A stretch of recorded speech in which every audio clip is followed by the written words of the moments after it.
임기를 마친 노무현은 주변 사람들의 예측과는 달리, 그러니까 그 예측이라는 것은 이제 서울에 남아서 정치적으로 영향력을 행사하는 사람으로 살아갈 거다 이렇게 봤겠죠. 그런데 노무현은 자신과의 약속을 지켰습니다. 즉 정치 일선을 떠나서 고향 마을로 돌아간 거죠.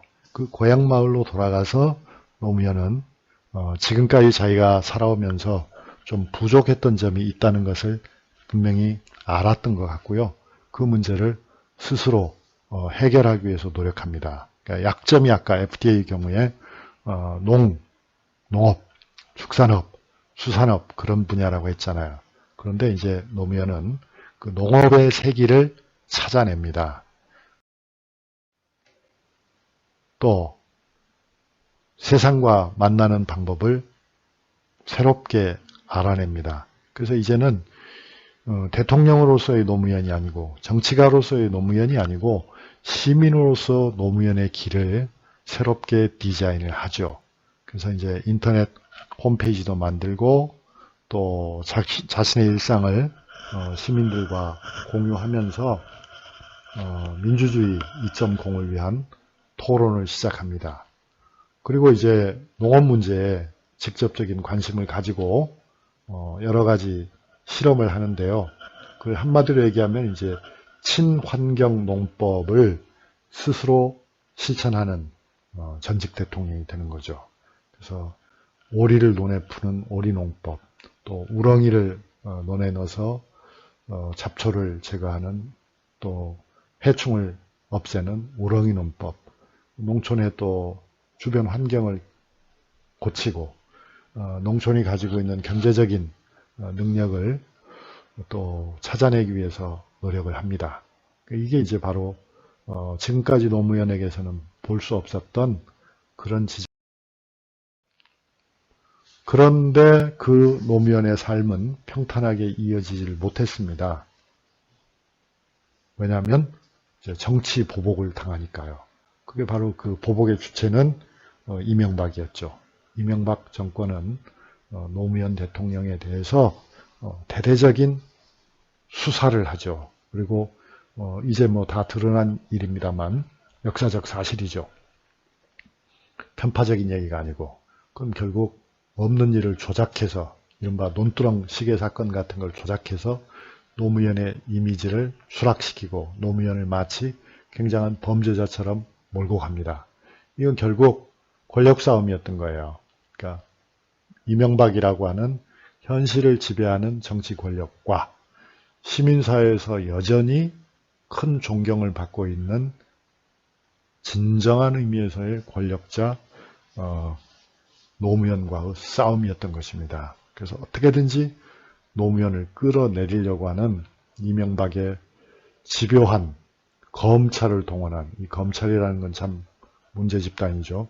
검찰을 동원한 그런, 결국 그것은 가운데 검찰이 있죠. 불법적인 피의사실 공표. 그러니까 피의사실은 사실 공표할 수 없는 거예요. 그런데 검찰은 늘 이런 일을 해왔고 지금도 그렇게 하고 있습니다. 그래서 이제 결국 거기서 이제 보도에 가장 큰 문제가 된 거는 SBS죠. 요즘도 보니까 SBS가 많은 문제를 일으키는 것 같던데 노무현 대통령이 청와대에서 100만 달러 뇌물을 받았다. 사실이 아니죠. 사실로 입증이 안 됩니다. 거짓말입니다. 그 다음에 또 무슨 뭐 엄청난 초호화 시계를 선물로 받았는데 드러나게 되니까 논두렁에 버렸다. 이것도 사실 아무 근거가 없는 거짓말이라는 것이 분명해졌잖아요. 이런 거짓말 뉴스를 퍼뜨린 SBS도 문제지만 그런 것들을 사실상 검찰이 주도해서 그런 피의 사실을 만들어냈다. 그렇잖아요. 이게 이제 바로 참을 수 없는 정치적 압박인 거죠.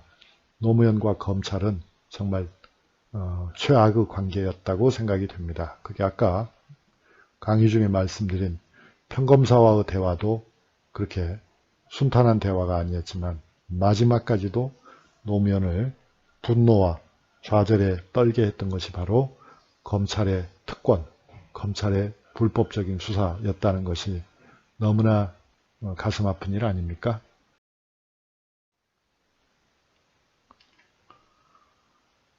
그런 노무현은 결국은 스스로 목숨을 끊게 됩니다. 자신의 명예를 지킬 수 있는 유일한 방법은 죽음이다라고 생각한 거죠. 그런 노무현의 생애는 한마디로 말하면 바보였다 하는 거죠. 그러니까 그 바보는 정말 뭘 모르는 바보가 아니고요. 뭘 알기 때문에 많은 사람들은 뭘 알기 때문에 그 안다는 것을 이용해서 자신의 지위를 강화하고 자신의 이익을 늘리기 위해서 분주하죠. 그런데 이제 노무현이라는 사람은 그렇지가 않았어요. 이 사람은 당위를 추구한 그런 인물이었기 때문에요. 생전에 한 말 중에도 이런 말이 인상적이죠. 정치도 바보처럼 할 수 있었으면 좋을 텐데요. 여기서 말하는 바보가 바로 뭡니까? 그 바보란 양심이 명하는 대로 움직이는 사람, 손해를 봐도 하는 사람, 옳은 것을 향해서 가는 사람, 그거잖아요. 그러니까 바보는 정말은 거꾸로죠. 바보가 아닌 사람이 바보인 거죠. 그런 길을 가고 싶었던 노무현이고 그 길을 갔던 노무현이다 하는 점에서는 아마 우리 역사에 오랫동안 기억될 인물이죠. 개성이 강한 정치가였습니다. 노무현은 직설적이었죠. 그는 숨기지 않았죠. 그는 돌아가지 않았죠. 그는 아주 솔직하게, 태연하게, 담대하게 얘기를 했죠. 그래서 그는 대화를 중시했고 토론을 항상 민주주의에 정말 필요한 요건이라고 말하고 실천했죠. 그런 의미에서는 이제 노무현은 시민 대통령이라고 해도 절대 틀리지 않을 것입니다. 그렇지만 그는 참으로 얄궂은 운명의 지배를 받았죠. 순환을 당한 대통령이고 많은 굴욕을 참아내야 했던 그런 모진 삶이 그에게는 기다리고 있었습니다. 그래서 항상 노무현에게는 그를 지지하는 극단적인 지지자와 그를 비판하는 극단적인 비판자로 나뉘었다. 그게 이제 벌써 몇 차례 얘기합니다만 강의 중에 조광조가 간 길도 그랬죠. 조광조에 대해서도 언제나 극단적인 지지자와 극단적인 비판자가 나뉘었던 것입니다. 그래서 결국은 극한적 선택을 할 수밖에 없었다. 시민사회에게 노무현이란 누구인가 라고 물어본다면 저는 시민사회는 노무현을 한편으로 매우 사랑했고 시민사회는 노무현을 한편으로 매우 증오했다 그렇게 말하고 싶습니다. 사랑에 대해서는 별로 설명할 필요가 없을 것 같은데 증오라고 하는 부분은 아까 제가 노무현의 정치적 모험 가운데서 한미 FTA라는 걸 설명했잖아요. 그 한미 FTA를 둘러싸고 노무현의 지지층도 많은 분란을 겪은 것으로 우리가 알고 있습니다. 우리가 목격한 사실이죠. 왜냐하면 말씀드린 것처럼 한미 FTA는 결과적으로는 많은 점에서 우리가 이익을 보았지만 그럼에도 불구하고 대량으로 비정규직이 발생하고 또 많은 점에서 외국 자본이 한국을 잠식한 것도 사실이잖아요. 그런 점에서는 이제 시민사회도 노무현의 그 선택에 대해서 노무현이 박수만 친 것이 가장 아니었죠. 강조했던 것은 깨어있는 시민이었죠. 왜냐하면 우리가 원하는 것은 결국 독재의 정산이었잖아요. 민주주의의 실현인데 민주주의를 제대로 하려면 결국 민주주의의 주인은 누굽니까? 시민이죠. 내가 왜 이 강의를 여러 번 합니까? 그것은 물론 직업상 한다 그렇게 생각하시기도 하겠지만 그 이상이죠. 사실은 여러분이야말로 우리 사회의 희망 아닙니까? 여러분이야말로 우리 사회를 이끌어갈 시민 아닙니까? 그러한 여러분이 우리의 역사를 제대로 봐야 우리 역사 속에서 여러분이 희망을 발견해야 우리 역사를 여러분이 신뢰해야 그것이 바로 여러분의 삶에도 도움이 될 뿐만 아니라 우리 사회가 앞으로 나아갈 추진력이 되는 것이고 여러분이 바로 우리 사회를 이끌 사람들일 테니까요. 그러니까 그 이끈다고 하는 것이 시민이 이끄는 사회가 민주주의 아닙니까? 그러니까 그 민주주의라고 하는 것은 시민이 썩으면 안 돼요. 시민이 좌절되면 안 돼요. 시민이 뭘 모르면 안 돼요. 결국 민주주의 사회가 되느냐 마느냐 하는 것은 시민입니다. 썩은 시민이 아니고 깨어있는 시민입니다. 그런 점에서 노무현의 이 한마디는 굉장히 의미가 있고 또 현실적으로도 맞는 얘기라고 생각해요.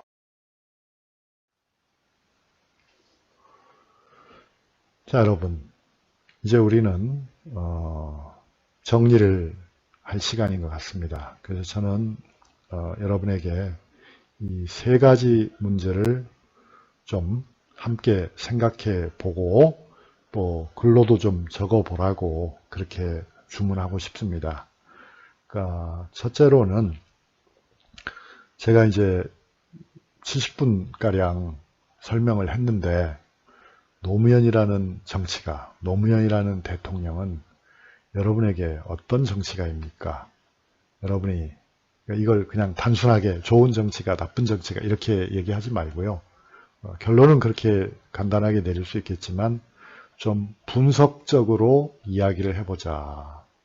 어떤 점에서 의미가 있는지, 어떤 점에서 아쉬운지, 어떤 점에서 이해가 되는지, 어떤 점에서 납득이 안 되는지, 어떤 점에서 여러분과 유사한지, 어떤 점에서 차이가 있는지 이런 것들을 좀 조목조목 짚어서 평가해 보기 바랍니다. 그 다음에 이제 또 하나는 우리는 한국인이잖아요. 여러분도 나도. 우린 또 한국 역사의 주인공이기도 하고요. 그랬을 때 한국의 민주주의는 미래가 있는가 과연. 그러니까 일본의 아베 수상 같은 경우는 한국은 비민주적인 국가라고 하고, 그러니까 일본이 민주주의 국가라는 거죠. 그 사람은. 그러면서 또 아베 정권의 그런 다른 강요들도 한국은 워낙 독재 국가고 한국은 끝끝내 민주주의가 되지 못할 나라라는 그런 악담들을 하거든요. 나는 지금 이 말을 통해서 일본과 한국을 이간질하려고 하는 것이 아니고요.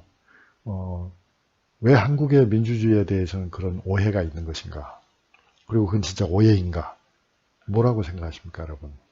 그러니까 여러분은 우리 사회의 민주주의 정도를 어느 정도로 보시는지요?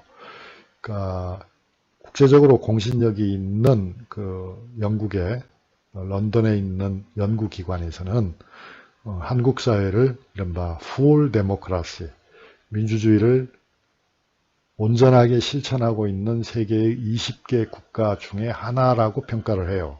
그러니까 대단히 훌륭한 민주주의 국가죠, 한국은. 여러분 동의하시는지요?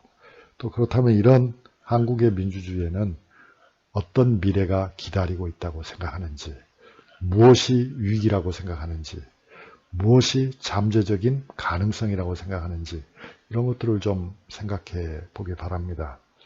그 다음에 끝으로 우리 주변에는 거리는 멀어도 심리적으로 가까이 있는 미국이 있고요.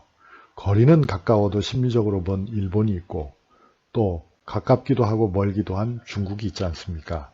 이런 강대국들과 우리 사회의 관계는 앞으로 어떻게 될 것인지, 어떻게 되어야 할지, 어떤 변화가 가능할지에 대해서도 여러분이 좀 생각해 보았으면 합니다. 그러니까 역사를 공부한다는 것은 지나간 일들을 그저 사실은 이런 것이다 라고 해서 단편적으로 하나 둘씩 모아서 상자에 보관하는 그런 것이 역사 공부는 아닙니다, 여러분.